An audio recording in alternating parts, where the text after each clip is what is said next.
اللہ الرحمن الرحیم اللہم صلی علی سیدنا مولانا محمد وعلی آل سیدنا مولانا محمد کما صلیت علی ابراہیم وعلی آل ابراہیم انک حمید مجید۔ جی میرے پیارے دوستو، شہباز آپ کی خدمت میں حاضر ہے۔ آج مریم نواز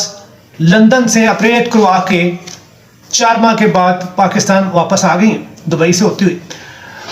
لاہور ایئرپورٹ پر ان کا فقید المثال استقبال کیا گیا، ان کے بقاؤ اور جیو کے بقاؤ،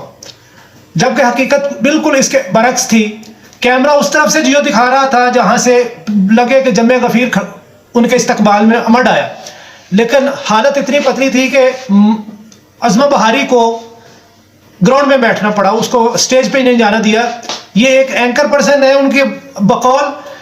وہ بندے جو اپنے ساتھ بندے ہی نہیں لائے، M P As M N As جو اپنے ساتھ بندے نہیں لائے، ان کو انٹرٹین ہی نہیں کیا گیا، ان کو اسٹیج پر ہی نہیں بلایا گیا۔ اور اس طرح وہ مریم نواز جو یہ چاہتی تھی کہ جس طرح بے نظیر بھٹو جب 88 میں آئیں اور ان کا فقید المثال استقبال ہوا، اور واقعی وہ بہت بڑا جلسہ تھا، اور جس طرح وہ انہوں نے زندگی گزاری کہ جب جلسے کی یہ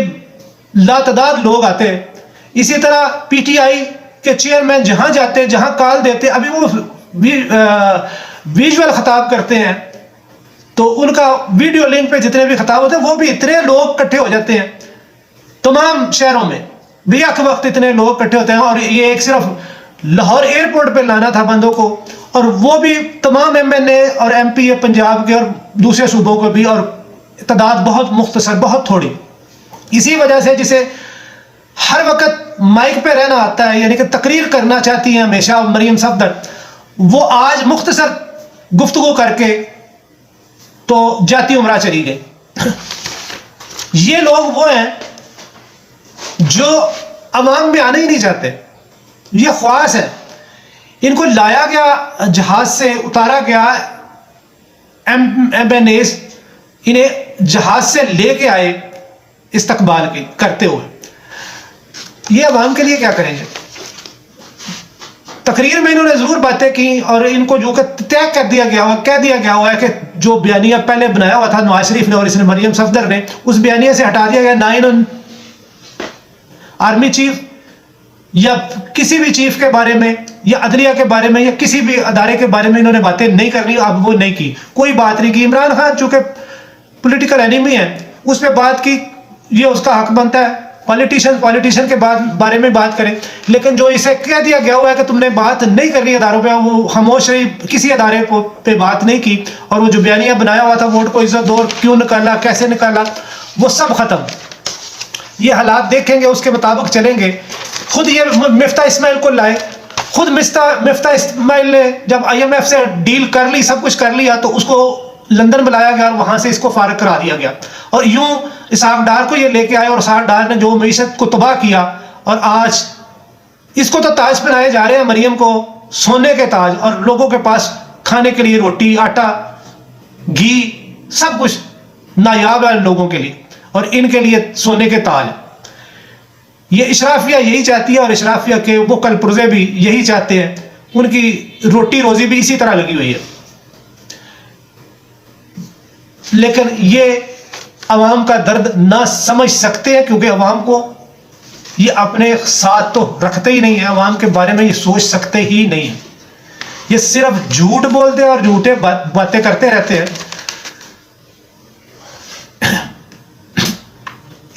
اسحاق ڈار صاحب نے بھی پہلے کل صبح آرمی کے بارے میں باتیں کی، انہیں ذمہ دار ٹھہرایا، دان لیکس، پراما لیکس کی بات کی، انہوں نے کہا کہ یہ ڈرامے تھے۔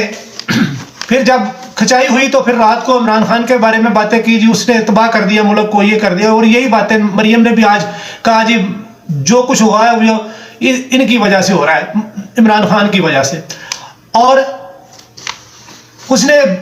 مختصراً یہ کہہ دیا کہ جو لوگ، جو کردار تھے وہ اپنے انجام کو پہنچے۔ مریم نے سزا نہیں دی، نواز شریف نے ان کو سزا نہیں دی، شہباز شریف نے ان کو سزا نہیں دی، اللہ نے ان کو سزا دی، وہ اپنے انجام کو پہنچے۔ یوں مریم فلاپ شو کے ساتھ جاتی عمرہ چلی گئی، غصے میں تھیں، اظہار نہیں کیا، اور دونوں گورنر انتظار میں تھے کہ یہ آئیں گی اور بڑا جلسے سے خطاب کریں گی اور وہاں پہ الیکشن کی تاریخ دیں گی، کیونکہ الیکشن ملتوی نہیں ہو سکتے، یہ الیکشن دونوں اسمبلیوں کے کروانے ہی پڑیں گے۔ تو یہ اعلان یہ کریں گے، یہ ان کا انتظار ہو رہا تھا کہ الیکشن کا انتظار کب یہ تاریخ دیتی ہے، اور وہ گورنر نے پھر تاریخ دینی تھی الیکشن کمیشن کو اور الیکشن شیڈیول اناؤنس ہونا تھا، لیکن اب فی الحال خاموشی ہے۔ دوسری طرف آ جائیں فواز چودھری صاحب کے کیس پر، فواز چودھری صاحب کو جوڈیشل ریمانڈ پہ 14 روزہ ریمانڈ پہ جیل بھیج دیا گیا تھا، اڈیالہ جیل، اور وہاں اب ان کی ضمانت کروانے کے لیے جانا تھا، جبکہ یعنی کہ الیکشن کمیشن کے وکیل نے پٹیشن سیشن کورٹ میں دائر کر دی کہ جی وہ جو جوڈیشل ریمانڈ دیا گیا ہے 14 روزہ اس کو کینسل معطل کر کے تو ہمیں جسمانی ریمانڈ دلوایا جائے۔ یہ اظہر صدیق صاحب کے مطابق یہ اس کا جوریسڈکشن ہی نہیں بنتی تھی سیشن کورٹ کی، جو اس نے کیا، جو اس نے انٹرٹین کی یہ درخواست اور اس فیصلے کو معطل کیا، جوڈیشل مجسٹریٹ کے فیصلے کو معطل کیا، اور پھر اسے کہا کہ ریویو کریں اور جسمانی ریمانڈ۔ آج پھر باہر کے اس کے خلاف حضرت صدیق صاحب نے کہا میں عمران خان صاحب سے ملوں گا اور انہیں سجیشن دوں گا کہ اس پہ بھی عدالت میں جائیں، ہائی کورٹ میں جائیں، یہ سیشن کورٹ یہ اس نے اختیارات کا ناجائز استعمال کیا۔ اور دوسرا وہ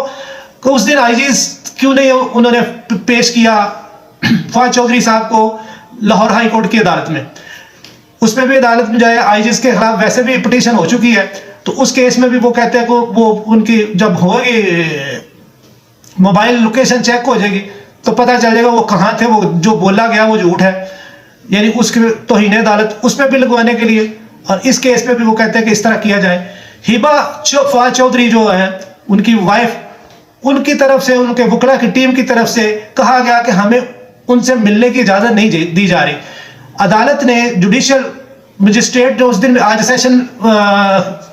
عدالت میں بھی جج نے کہا کہ انہیں ملنے دیا جائے، لیکن پھر بھی ملنے نہیں دیا گیا۔ دوسری طرف ہبا فواد نے بھی کہا، دوسرے وکلا نے بھی کہا، بابروان نے بھی کہا، یہ کیا طریقہ ہے کہ ایک بندے کو،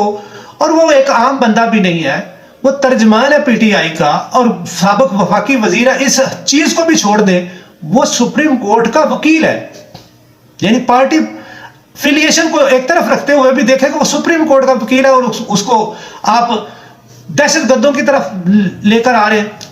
اس کے چہرے کو ڈھانپا ہوا ہے کپڑے سے اور اس کو ہتھکڑیاں لگا کے جیسے وہ بھاگ جائے گا، دہشت گرد ہے۔ تو اس پر بھی ایک کیس اب چلے گا عدالت میں۔ پھر وہ کیا کہتے ہیں، عابد زبیری صاحب ہے سپریم کورٹ بار کے صدر، انہوں نے بھی کہا یار یہ بے عزتی کی ہے انہوں نے بار کی اس طرح لا کے، لیکن چونکہ وہ طاقتور اداروں کے طاقتور لوگ ہیں، انہیں پیچھے سے پاورز مہیا کی جا رہی ہے، 22 یعنی 480 وولٹیج دیے ہوئے ہیں، اس لیے وہ کسی کی پرواہ کرتے ہی نہیں، اور وہ فیصلے محفوظ ہو جاتے ہیں، محفوظ فیصلے۔ وہ آرام بٹی صاحب شاید کہہ رہے تھے یا رانا عظیم صاحب کہہ رہے تھے، فیصلے محفوظ ہونے کا مطلب یہ ہوتا ہے کہ فیصلہ ایک ورقہ آ جاتا ہے اور کہہ دیا جاتا ہے بیٹا یہ پڑھ کے سنا دو، یہ آرام بٹی صاحب کہہ رہے تھے کہ یعنی ایک پیچھے سے فیصلہ آ جاتا ہے کہ یہ فیصلہ پڑھ یا یہ اب سنا دو، یہ فیصلہ ہے۔ لہذا واپس کیس گیا جوڈیشل مجسٹریٹ کے پاس، اور جوڈیشل مجسٹریٹ نے اظہر صدیق صاحب نے پہلے ہی خبر دے دی تھی کہ متوقع یہی ہے کہ جسمانی ریمانڈ دوبارہ دے دیا جائے گا۔ 2 دن کا جسمانی ریمانڈ دے دیا گیا اور سوموار تک یہ کیس چلا گیا ہے۔ آج کا دن اتوار کا، کل کا دن چھٹی ہے ویسے بھی، اور پرسوں سوموار والے دن جسمانی ریمانڈ ختم ہو جائے گا۔ اگر اسے جوڈیشل ریمانڈ میں بھیج دیا جاتا ہے تو پھر وہ اس کی ضمانت بھی کرا لی جائے گی، نہیں تو ویسے یہ جا رہے ہیں عدالت میں کہ یہ اس میں مقدمے میں ایف آئی آر میں یا مقدمے میں ہے ہی کچھ نہیں، اس کو خارج ہی کیا جائے، یعنی اس کیس کو خارج ہی سرے سے کر دیا جائے، یہ جا رہے ہیں۔ تیسری طرف خبر جو خان صاحب نے کل کہا کہ پلان اے اور پلان بی کے فلاپ ہونے کے بعد، اور پلان بی میں ان پہ قاتلانہ حملہ بھی ہوا، اس میں زخمی ہوئے، اللہ تعالیٰ نے ان کی جان کو بچایا، لیکن اس کے بعد اب کیا ہے، پلان سی تیار کیا گیا اور اس میں انہوں نے ڈائریکٹ آصف علی زرداری کا نام کو نامینیٹ کیا ہے، اور آج بلاول بھٹو نے کہا کہ جی میرے باپ کا نام اس نے لے دیا، اس طرح میرے خاندان اور میری پارٹی اب انڈر اٹیک بھی ہو سکتی ہے، خطرے میں ہے۔ شہباز شریف نے بھی اس کی کیا کہتے ہیں مذمت کی ہے، اور دوسروں نے بھی مذمت کی ہے، لیکن یہ خود کر بھی ایسے ہی رہے، یعنی عمران خان نے تو کہا ہے، وہ تو اس میں ہے نا, اس پہ قاتلانہ حملہ ہو بھی چکا ہے. تسنیم حیدر تو نون لیگ کا بندہ تھا نا, اس نے بھی کہا ہے انویسٹیگیشنز ہوں گی جب یہ ادارے کسی حکمرانی کے تحت آئیں گے, آئین کی حکمرانی کے زیر اثر آئیں گے, تو پھر پتہ چلے گا کہ کون سچ بول رہا تھا. ابھی تک آئین کی حکمرانی والے ادارے کام نہیں کر رہے. یہی وہ فواز چودھری بھی کہہ رہا تھا, یہی مسرت جمشید چیمہ بھی کہہ رہی تھی, اور دوسرے بھی بکلا بابر امان, دوسرے بھی سارے یہی کہتے کہ وہ آپ نے عزت کروانی ہے تو اپنی کارکردگی بہتر کرو, اپنی کارکردگی سے عزت کرواؤ. جبر دھونس سے, خوف سے عزت نہیں کروائی جا سکتی. یہ وہ دور نہیں ہے. یہ میڈیا کا دور ہے, ڈیجیٹل میڈیا کا دور ہے, انفارمیشن ٹیکنالوجی ہر بندے کے پاس ہے, تو اس طرح اب نہیں ہو سکتا. لہٰذا یہ 3 کیس ایسے تھے جس میں اب میں نے پہلے بھی پچھلے بھی ویلاگ میں بتا دیا کہ انہوں نے پریس کانفرنس کی, فرحت اللہ بابر, قمر زمان قائرہ اور نیر بہاری نے, وہ قانونی جنگ لڑنے جا رہے ہیں. دیکھتے لڑتے بھی ہیں کہ نہیں, وہ کہتے ہیں پٹیشن فائل کریں گے عمران خان کے خلاف. اب اگر اس نے ثبوت دے دیے, ابھی یہ کیس چلیں گے. ابھی وہ میں نے جیسے بتایا کہ اداروں کو سوچنا پڑے گا ملک کس لیول پہ گر گیا ہوا ہے معاشی طور پہ. سڑکوں پہ پٹرول اب مل نہیں رہا, لمبی لمبی قطاریں ہیں پٹرول پمپس پہ, اور پٹرول اس طرح مل رہا ہے جیسے نایاب چیز مل رہی ہو. اگلے آنے والے دنوں کے بعد کیا حالات ہوں گے, بڑے مشکل نظر آ رہا ہے. تیل میں نے کل کہا تھا, کوکنگ آئل جو 460 روپے لیٹر پہ پروموشن میں لگا ہوا تھا, آج وہ 550 میں مل رہا ہے. اور ابھی قیمت بڑھ رہی ہے, ڈالر کی قیمت بڑھنے سے جو مہنگائی آئی ہے اس کے حساب سے ابھی قیمت بڑھ رہی ہے. یہ بغیر قیمت بڑھے کے اس ریٹ پہ چلی گئی ہیں چیزیں. 100 روپیہ پر لیٹر بڑھ گئی ہیں چیزیں, دالیں بڑھ گئی, ہر چیز بڑھ گئی ہے.